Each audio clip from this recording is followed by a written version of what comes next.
California Democrat Katie Porter is known as a tough questioner in Congress. Her grilling of witnesses in congressional hearings often goes viral. Porter is known for her tough questioning and use of a whiteboard to illustrate her points. In 2022, Representative Porter clashed with witnesses over guns, the IRS, oil company executives, and defense contractors. Okay, the gentlelady from California, Ms. Porter, is now recognized. Ms. Swear, in 2019, you testified on Representative Cicilline's bill, the assault weapons ban, before Congress. At the 2019 hearing, Representative Jim Jordan asked you if law-abiding people will be less safe to protect themselves if that bill was passed. Do you remember your response? I have a general idea of what I would have said under that circumstance, but no, I don't remember my specific words. You said, and I quote, "I think worse than that, sir, you will see millions of otherwise law-abiding citizens become felons overnight." Yes. For nothing more than having scary-looking features on firearms. It's I was true. quite surprised by your answer. You read the bill before you came to Congress to testify against it, yes? If we are referring to the ban on assault weapons? Correct. Yes. So you knew that the bill would allow any gun owner to maintain possession of any semi-automatic assault weapon that was lawfully possessed before the bill became law. No, so that is the case under that bill. The problem is, Reclaiming anytime my that is time. transferred to anybody Reclaiming else, my time, that now Madam becomes Chair, an would issue. you please instruct the witness that the time belongs to me? If you don't want to hear an answer to my question, I'm not sure Jen- why it's being asked. The gentlelady has reclaimed her time. So you knew that the bill, you said yes in response to my question, that you knew the bill would allow the gun owner to maintain possession of any semi-automatic assault weapon that was lawfully possessed before the bill becomes law. Ms. Swearer, I respect that we have different opinions on Representative Cicilline's assault weapons law, but we cannot have different facts. We have a duty to debate the merits of proposal. You falsely testified under oath. Would you that like that the bill, explanation of no, why I will I said not. that? I have not yielded, Ms. Swearer. Suspend.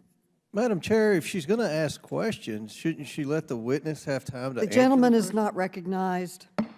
You falsely testified under Madam oath. Chair, No, I point did of not. order. Point of order.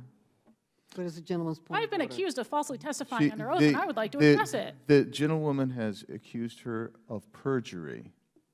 Is she going to hold to that, or are you going to allow the witness to respond to that accusation of criminal conduct? You have not come forward with a significant point of order. Ms. Porter will continue. I asked you if that bill was correct, if the bill would allow any gun owner to maintain possession, and you said yes. Yet you testified that the bill would allow people to become felons overnight. Earlier today, you testified that you hoped that this was the last time you testified before Congress.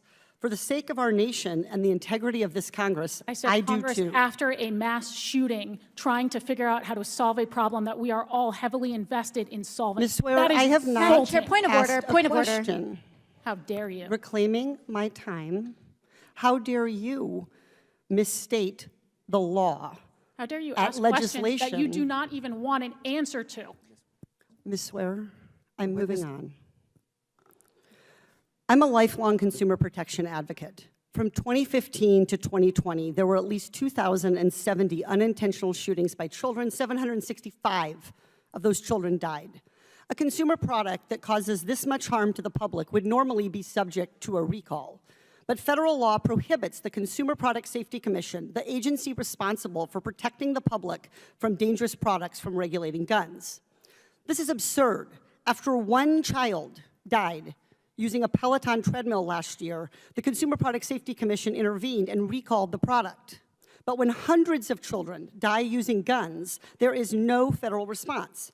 There is no federal safety standard for guns. Even though 40,000 Americans hurt or kill themselves or other people in hundreds of accidents every year. Instead of regulating guns like any other consumer product, federal law protects gun manufacturers. A teenager can watch a video online and learn how to modify a rifle to make it more deadly. And the gun industry avoids any liability if that teenager uses that modified rifle to fire repeatedly and rapidly at innocent people, even though their products could be designed to prevent unsafe modifications. I want to give an example. In 2001, a 13-year-old boy named Billy accidentally shot his father's handgun and killed his friend Josh. Billy mistakenly thought the gun was unloaded because he had removed the gun's magazine. Josh's family sued the gun manufacturer for failing to warn Billy and other consumers that their product could be fired without a magazine. It's a simple case. It should have been decided by a jury, as is provided under the Constitution. Instead, because of the gun industry's immunity, the gun manufacturer was able to dismiss the case without a trial. If a pharmaceutical company failed to warn customers about the known risks of one of their drugs, they could face thousands of lawsuits. But we allow the gun industry to sell weapons without taking any precautions to protect children and families from fatal accidents. Mr. Suplina, do you think the gun industry would do more to protect children if Congress ended their immunity? Absolutely. Would ending the gun industry's immunity put gun manufacturers out of business? No, it would not. In the 1990s, lawsuits forced Big Tobacco to pay for the harm they caused by marketing cigarettes. Just last year, Big Pharma agreed to pay $26 billion for communities devastated by opioids. Madam Chair, Victims time's of gun expired. violence also deserve their day in court. They deserve justice. I yield back. The gentlelady's time is expired. Madam Chair, I have a Madam- parliamentary inquiry. Gentlelady's time Madam is Chair, expired. Madam Chair, I have Gentle- point of order. Madam Chair, point of order. Again, Ms. Porter accused our witness of perjury. That's a very serious accusation. Accused her of lying before Madam Chair, Congress. the gentleman has not stated a proper No, point I'm of order. stating That is not a proper the point of point order. of order is we just had a member Gentleman, of Not a proper Congress point of order, Madam accuse Chair. a witness of perjury and Cloud. didn't give Madam that Chair, the witness gentleman time is to not respond. stating a Cloud. proper And it's, point you of know, order. the usual The suspect. gentlelady Ms. will Porter suspend. accomplished her The goal of getting gentlelady her will soundbite suspend. The on gentleman from MSNBC, Texas, Mr. but we're Cloud, here to debate a is serious issue. recognized. Mr. Cloud, you are now recognized. I'm Brittany Lewis with Forbes Breaking News. During Wednesday's House Oversight Committee hearing, Representative Katie Porter compared the safety features on her iPhone to those of a firearm. Porter asked the firearm CEOs why her cell phone should require more steps to operate than firearms, which have been used in accidental shootings, mass shootings, and homicides. When asked if they will commit to adding fingerprint scanners to their company's firearms, the executive said no, we will not. Porter berated the witnesses, saying, quote, "Kids are dying before you refuse to implement these safety technologies." The gentlewoman from California, Ms. Porter, is recognized for 5 minutes. Thank you. Other industries take seriously their responsibility to manufacture products that protect consumers. With firearms, this responsibility is a matter of life and death. One study found that nearly 40% of accidental gun deaths could be prevented with technology that prevents non-authorized users from firing guns. And these ideas are not new. This study was published nearly 20 years ago. Yet technology like fingerprint scanners or bracelets with radio frequency identifiers are nowhere near the standard for firearms. Mr. Killoy, how many of your firearms come equipped with fingerprint scanning mechanisms? Congresswoman, none of them currently come equipped with such a device. None. Mr. Daniel, how about Daniel Defense? How many of your weapons come equipped with fingerprint identity scanners? Congresswoman, we do not sell any type of firearm this way. Our customers have not asked for such. Okay, so that's a no. This is my cell phone. Mr. Killoy, it scans my fingerprint each time I go to unlock it. Is this a weapon? No, ma'am. Can this fire bullets that shred people's vital organs? This phone? No, Congresswoman, it can't. Then why should this device require more steps to operate than your company's firearms, which have been used in accidental shootings, mass shootings, and homicides? Congresswoman, respectfully, your cell phone doesn't generate internal pressures of upwards of 60,000 pounds per square inch. The operating system of a firearm is extremely dynamic, extreme high pressures, lots of moving pieces. And first and foremost, a firearm, especially one used for self-defense, needs to function reliably. Okay, As, respectfully, Mr. reclaiming my time, these fingerprint scanners are offered in some firearms. Some manufacturers sell this, and they work. Your company and Mr. Daniels' company chooses not to. Let me demonstrate again how long this takes. It's instant. It's instant when I pick up my phone. Certain safety features, other safety features like chamber-loaded indicators or magazine disconnects are required for any gun sold in my home state of California. A magazine disconnect prevents a gun from firing if the magazine is not attached. My kids' Nerf guns have this safety feature. This decades-old safety feature prevents guns from shooting bullets that remain in the chamber after a magazine has been removed. Mr. Killoy, do all Ruger rifles that have magazines come equipped with magazine disconnects? Congresswoman, magazine disconnects typically are a feature offered on a handgun, a pistol in particular. Do all your And in handguns or fact, pistols have magazine disconnects, sir? Some do and some do not. Okay, so some do and some do not. Mr. Ruger, do your guns have magazine disconnects? Sorry, Mr. Daniel, Mr. Daniel, do your handguns have magazine disconnects? Ma'am, we don't sell handguns. And your large capacity guns do not have that feature either? Our rifles do not have that feature, no ma'am. Magazine disconnects are also not new. These features come standard in every gun that is sold in my home state, and those features prevent accidental deaths. In 2020, 149 children died in incidents when the person did not intend to fire the gun. Mr. Killoy, Mr. Daniel, kids are dying because you refuse to implement these safety technologies like fingerprint scanners and magazine disconnects. And these technologies were studied and developed decades ago. Mr. Killoy, will your company commit to adding fingerprint scanners to every firearm Ruger manufactures?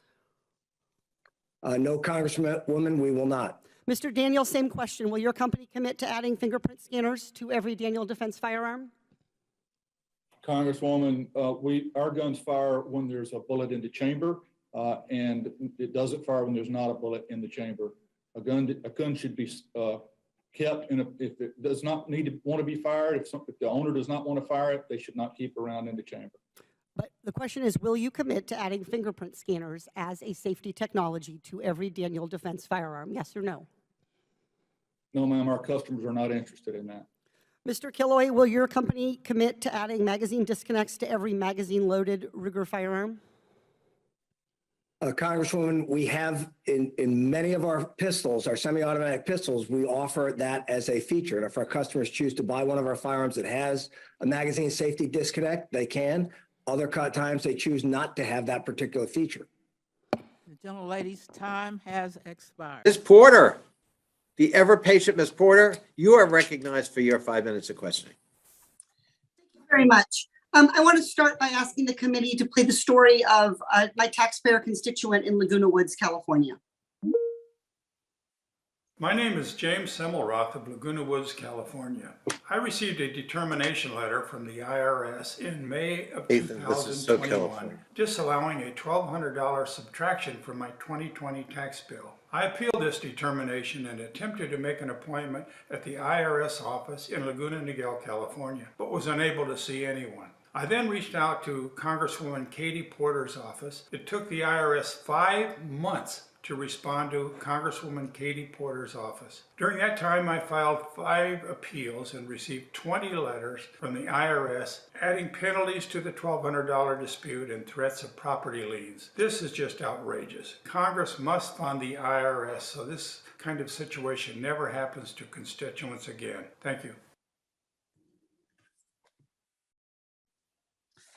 Thank you very much. And Jim is right. We need to fund the IRS, and the IRS needs to focus its resources on auditing the rich, not average taxpayers. From 2013 to 2018, the 15 taxpayers with the highest incomes in our country averaged at least $832 million in annual taxable income. And with income that high, you would expect that these billionaires would be paying close to the top marginal tax rate. But instead, the tax returns showed that these super rich taxpayers paid a total federal tax rate of just 20%.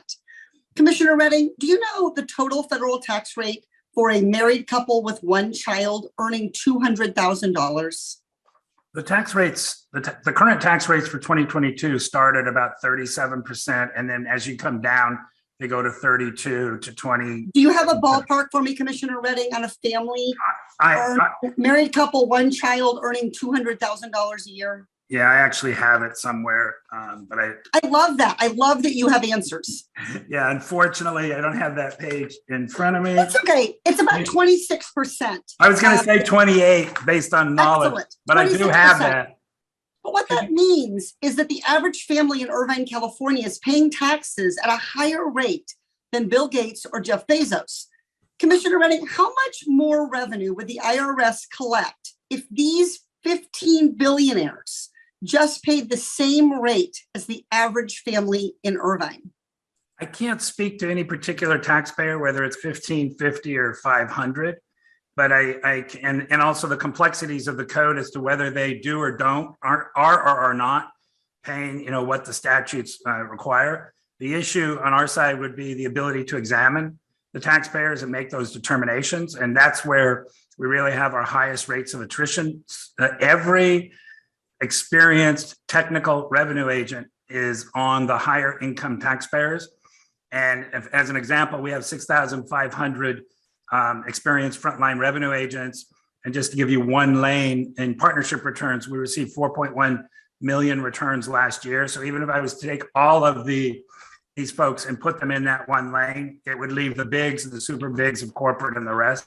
So our ability to look, I don't believe we can, give me one more moment, Porter. I don't believe we can be jeopardized for conducting examinations. We can be criticized for staying in examinations we should not be in. And that's where technology would assist us greatly in this world. So my point is actually more about the tax gap and not collecting. We know that the super rich are legally paying lower tax rates. About just 15 taxpayers, if they were paying the same rate, would be 1.1 billion. And your point about, this is tax policy and Congress should do something about it. But tax evasion is another problem. So let's get the facts out really quickly about tax enforcement against the super rich.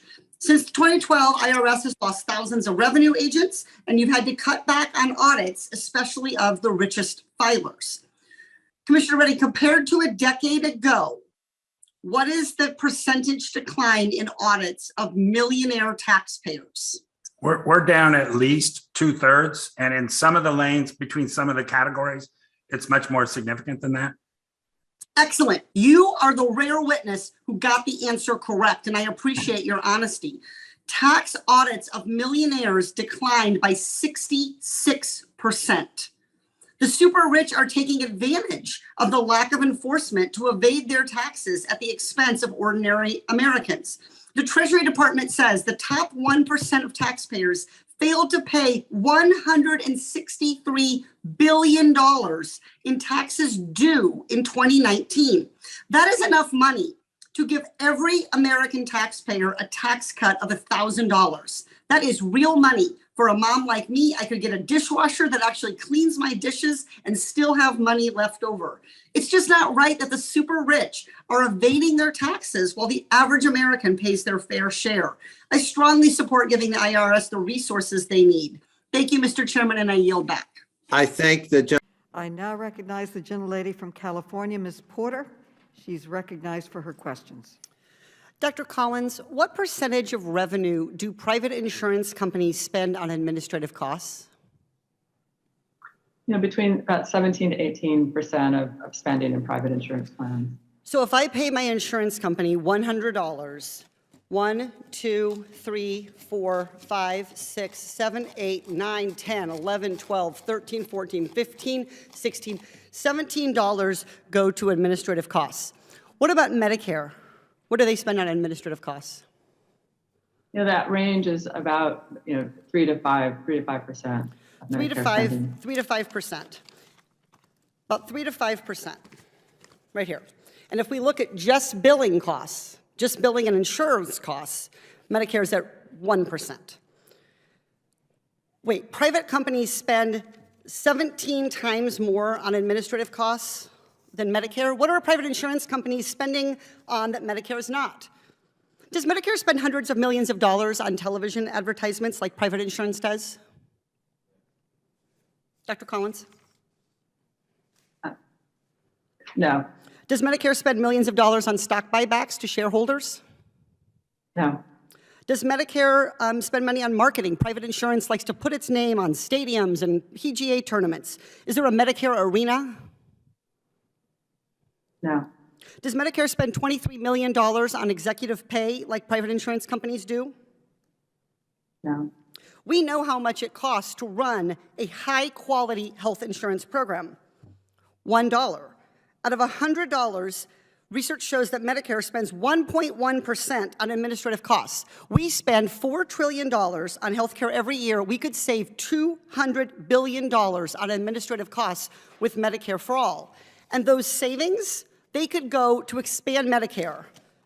We could spend that money to let patients see dentists. We could spend that money to let patients pay for hearing aids, to help older adults afford eyeglasses, to bring down the cost of prescription drugs, to finally pay mental health professionals for the work they do.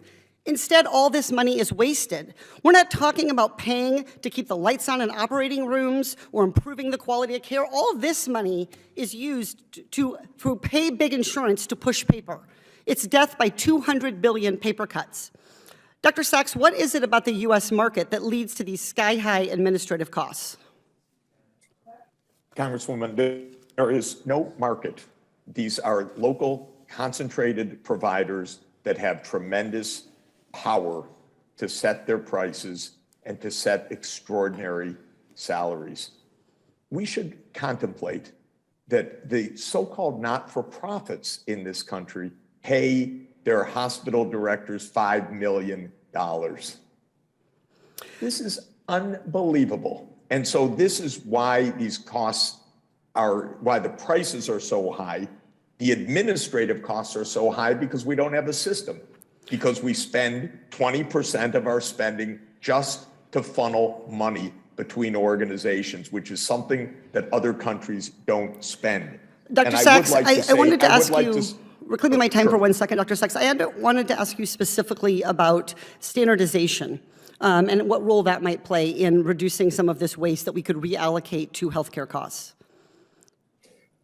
Well, when you go in for billing, there is no standardization on anything, on the information technology, on the systems, who's in, who's out, what's going to be reimbursable. Everything is completely opaque. Everything is completely discriminatory depending on who is being involved. So standardization is a big part of all of this, because when you lack standardization, you put in resources to suck out whatever rents you can, and we end up, as you counted, those $17 out of every 100 basically lost. Reclaiming my time, Dr. Sachs. We heard today about the cost of Medicare for All, but there's a cost to letting insurers paperwork patients and providers to death, and that cost of inaction is $200 billion on administrative costs.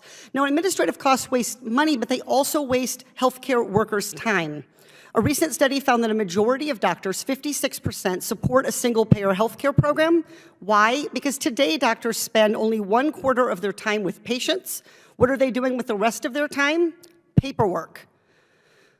And I want to add, not only would 50 to 56% of doctors support Medicare for All, but patients would have the most choice under Medicare for All.